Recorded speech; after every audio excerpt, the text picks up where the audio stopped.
Okay, students, as usual, in the course of delivering video lectures on topics, we have taken some gap because of this second internal assessment. After this, I am going to continue my video lecture on the important topic called as the amendment of the Constitution. This is a very important topic. So, in this juncture, what we have to remember and what we are supposed to know is what is amendment. First, in general, amendment means modification to the existing law or change in the existing law. That is called as amendment. So, in Indian Constitution, Article 368 deals with amendment. Article 368 deals with procedure for amendment. Okay, so it contains how to amend Constitution and what are the procedures to be followed while amending Constitution. So in this topic, first what we are supposed to know is necessity of amending provisions in the Constitution. So, what is the first necessity? We have drafted our Constitution in 1950.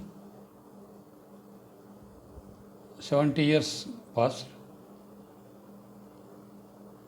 So, the Constitution is prepared by the makers, means the members of Constitutional Assembly coming from different walks of life have participated in constitutional debates as a members of Constitutional Assembly, which is otherwise called as Provisional Parliament of that time. They have participated in discussions and framed Constitution. And we have borrowed certain provisions from some certain constitutions. So here, the amendment, necessity of amendment is they have drafted Constitution at the time when we got independence, means the time when we got independence, 1950s. And they have looked at the conditions of that time, prevailing conditions of that time, means contemporary situation of that time. They have looked into that. So, Constitution is a living document. Living document means, as I told you, in general, law is dynamic. It's keep on changing according to changing circumstances. So, here, the makers of the Constitution have framed Constitution. And they have incorporated this provision, Article 368, in Constitution because future generations must be allowed to adapt new changes of the time. So, here, what Nehru said, let them have their own ideology. Means we are not supposed to impose our ideas. We are not supposed to insist our ideas, to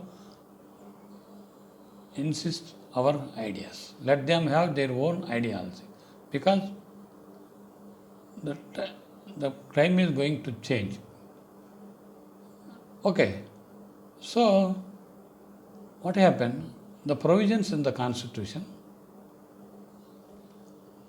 So the working of the Constitution, day by day, year by year, may face some difficulties because of changes. So to overcome those difficulties which may encounter in future in the working of constitution, means no generation has monopoly of wisdom, nor has it right to place fetters on future generations to mold the machinery of government according to their requirements. So no generation has monopoly over wisdom. Because wisdom means what? Wisdom, common sense are going to apply based on time, based on that particular time. So no generation has monopoly because we do not know what is going to happen in future. But we are going to frame this particular machinery according to our times. Means we must allow the future generations to adopt new changes according to their times. Like as our fathers and our generation, how we are going to mold our thinking, how we are going to change our future. So let there be a flexibility. Let there be a flexibility to adapt new changes in the coming days. Okay. So this is what amendment to the Constitution. So future generations must allow, means let them have their own application of mind. We have no right to insist to follow our ideology. That is what happening in our normal life also. Generation to generation, we are not going to accept the ideology of our forefathers. Because when a law is framed, in simple, the framing of that law depending on particular time. You have seen so many changes in laws recently, and you have seen the judgments on 377, 497, we have seen. And what it indicates, according to times, the law is changing. So what we thought in 1970s may not be right in 1990s or 2000, likewise. So here what is happening? As like changes in law, suppose IPC provisions we have discussed, and recent developments in IPC, contract law, intellectual property laws, what it is indicating? We have to change the law according to changing circumstances. The same thing is going to apply to constitutional amendment also. Amendment means the people who have participated in 1950 might have born in 1900, 1890, 1880 likewise. Now we have a new generation after getting independence, new technology, new ideology. So this generation must allow to have their own machinery to be function. So this is the reason why we have to implement this particular process of amendment. Okay. So if you look at the Indian Constitution, framing of Indian Constitution.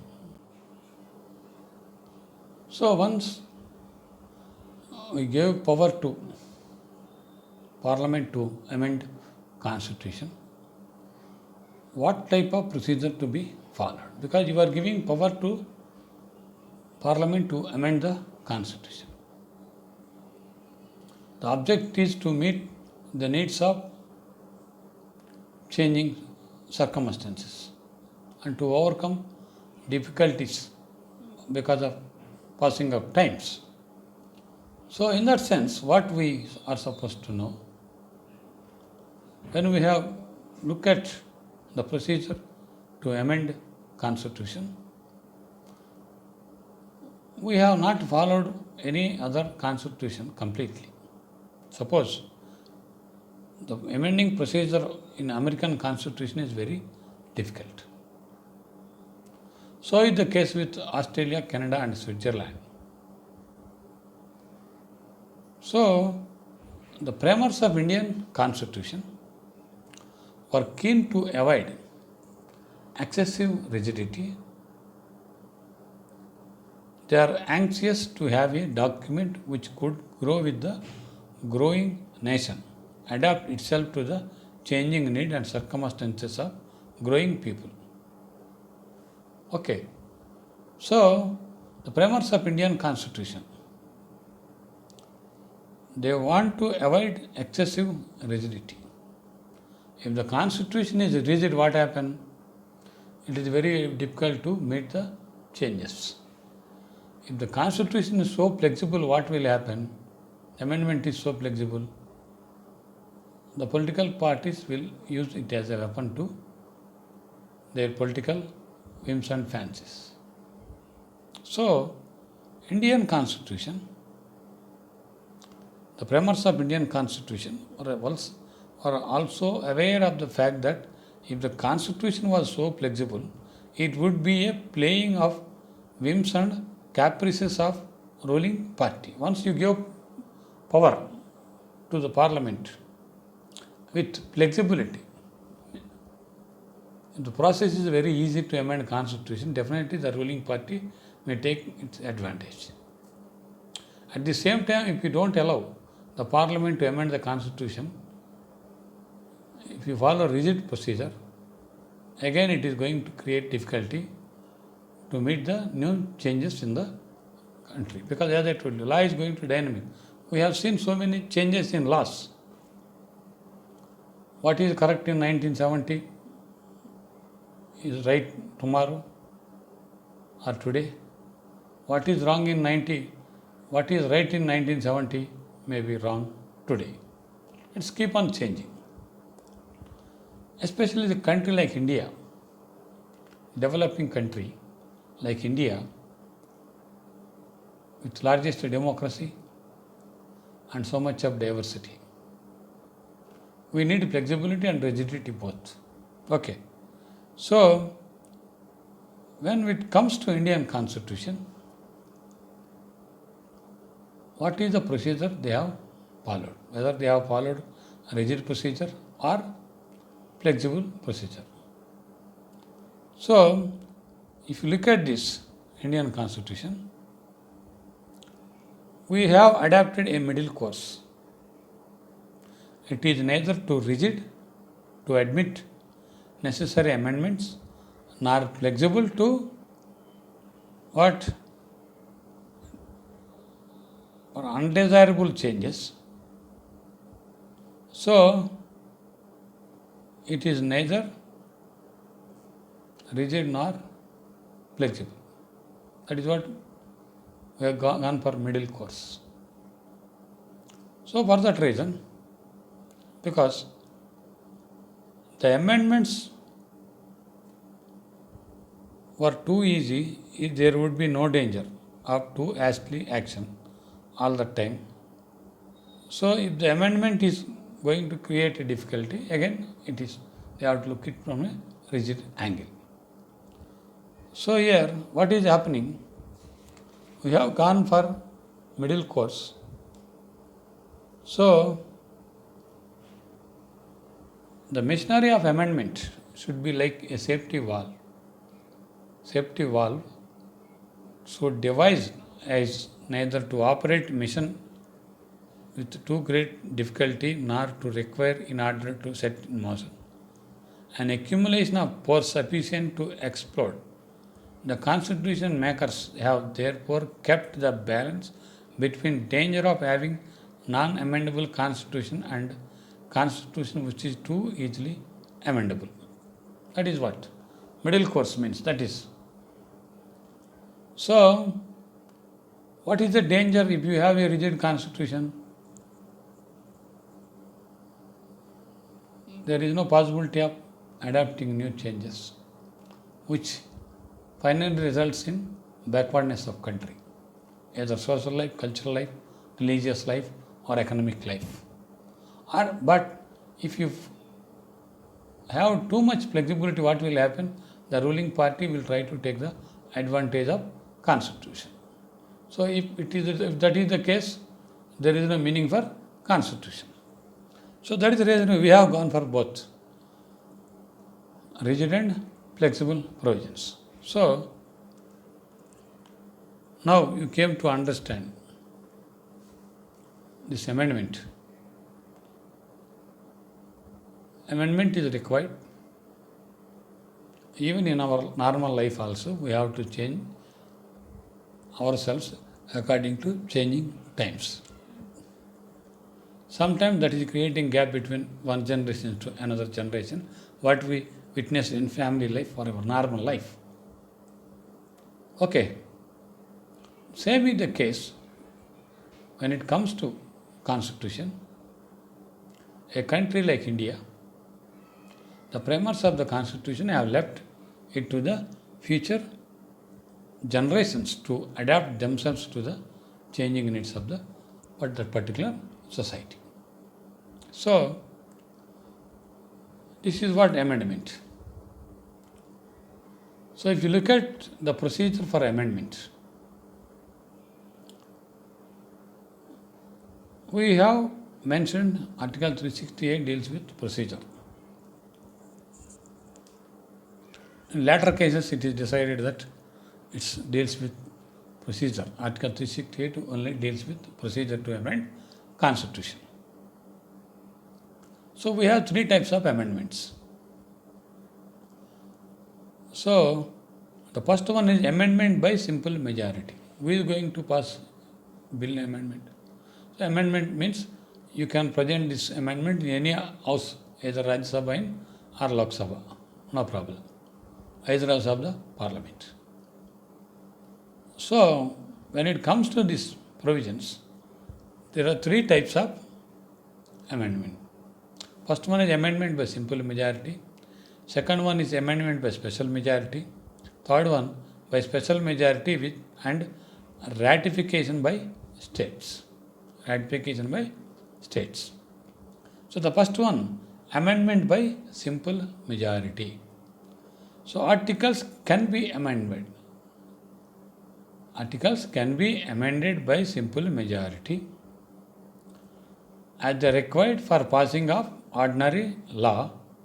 The amendments contemplated in Article 5, 169 and 239 subclause A can be made by simple majority. These articles are specifically excluded from the purview of procedure prescribed in Article 368. So this simple majority means it is like an ordinary law. It is like a ordinary law. So it is like an ordinary law means nothing but an amendment, some people say. But it is one type of amendment which requires simple majority. Okay.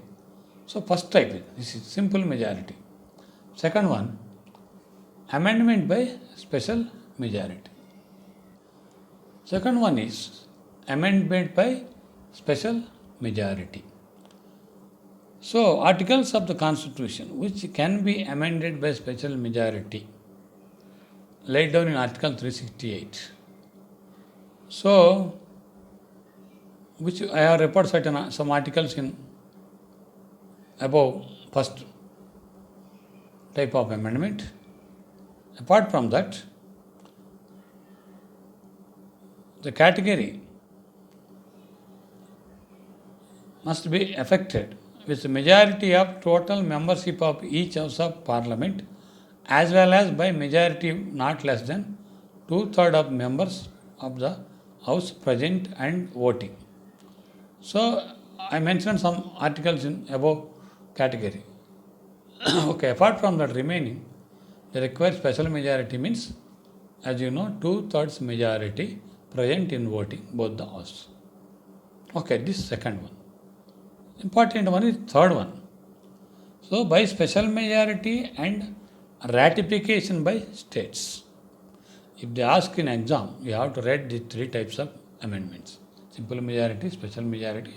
The third one is by special majority and ratification by states means here the states are going to have representation. Okay, because like a federal state here.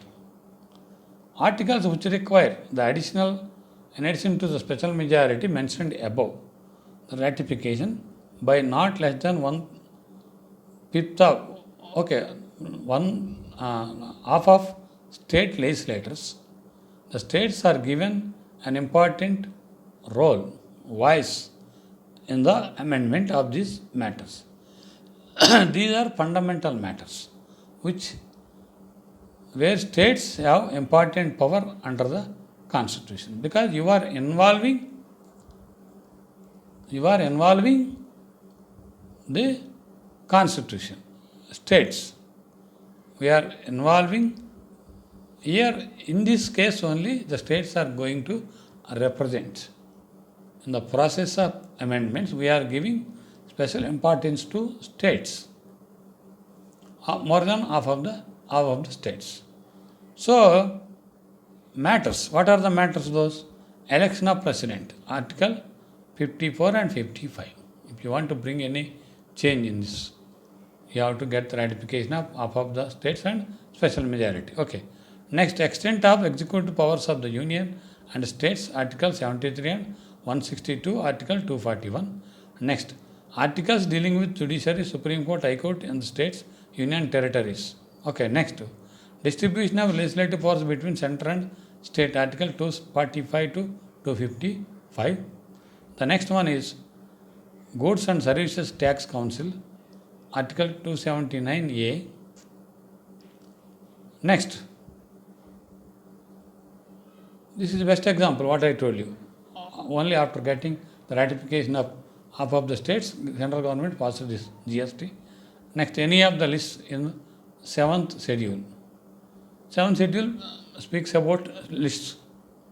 Next, representation of parliament, 4th schedule, states, and Article 368 itself. Means, if you want to bring any change in Article 368, means if you want to have had another category, along with these three categories, for that you require ratification of 50% of the states and 2/3 majority. Okay, these are all these cases with the permission of half of the states and 2/3 majority, constitution can be amended. Okay, this is called procedure. So when it comes to the bill, it's like going to present like bill. A bill to amend constitution may be introduced either of house of the parliament. It must pass by each house by majority of the total membership to that house and majority not less than 2/3 of members of house present and voting.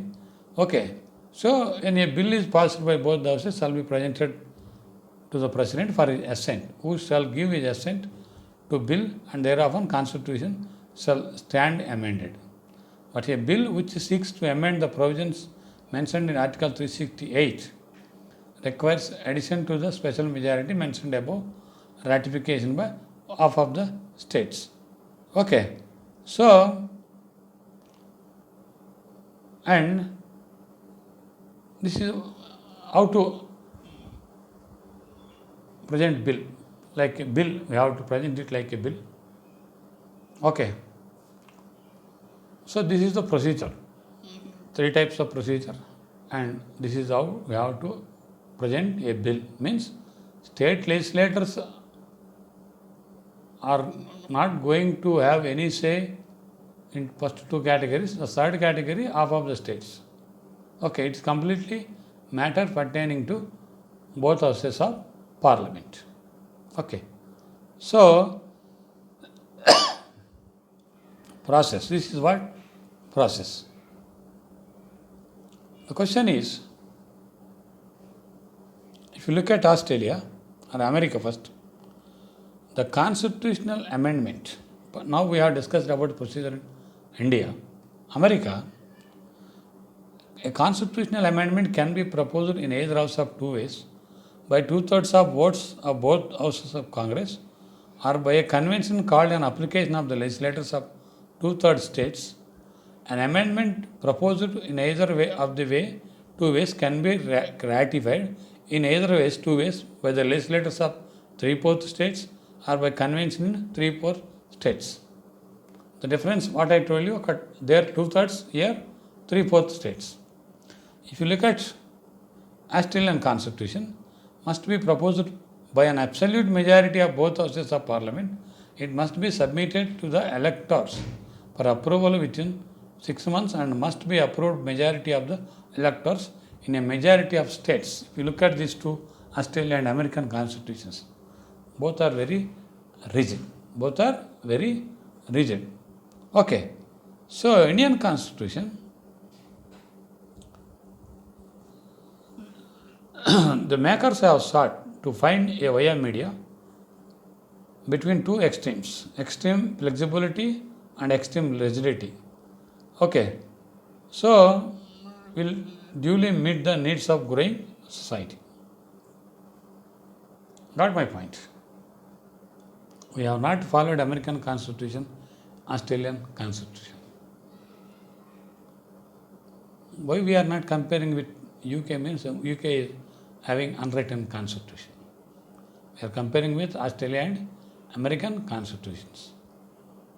So here what happened in both those cases, it is very rigid. But we have not gone for rigid, excessive rigidity and excessive flexibility. So certain provisions of constitution require special majority. Certain provisions of constitution requires special majority with the ratification of 50% of the states. This is what procedure and kinds of amendment and procedure to amend constitution. Okay. Means what here, what we are supposed to know? What for amendment? Why this particular 368 is incorporated in our constitution? Very simple. The society is changing. Changing society requires new changes. So if we are going to tie the hands of government, means parliament, to adapt the changes, new changes, it is very difficult. To overcome the difficult phase, we have constitutional amendments. Amendments are very much required for the growth of the nation. So we have given this power to Parliament because Parliament is representing will of the people. We are sending our representatives to the Parliament to raise our voice. Because this is the institution, means Parliament, empowered to amend a constitution. But the whole problem is whether the power of Parliament is limited and unlimited or unlimited. Because we are sending them representatives. So, do they have absolute power to amend constitution? Means did it limited? So the power, did it mean the power to amend constitution is limited or unlimited? So what is going to govern this amending procedure? Because if you want to bring amendment, we are going to bring a change in law. Whether that contains any limitations on the part of Parliament. That is the whole discussion and the whole controversy that took place after Constitution, after 60s and 70s because of judicial activism. And as we told, Supreme Court is the guardian of Constitution. Okay. Guardian Constitution means it is the duty of the Supreme Court to keep up the changes in the emerging society and to apply constitutional supremacy. Constitutional supremacy. So here, the amendment procedure followed by the Parliament, to what extent Parliament is limited to amend the Constitution? Because, as we told, people are sovereign, not the parliament in India. Because simply they are representing us for 5 years.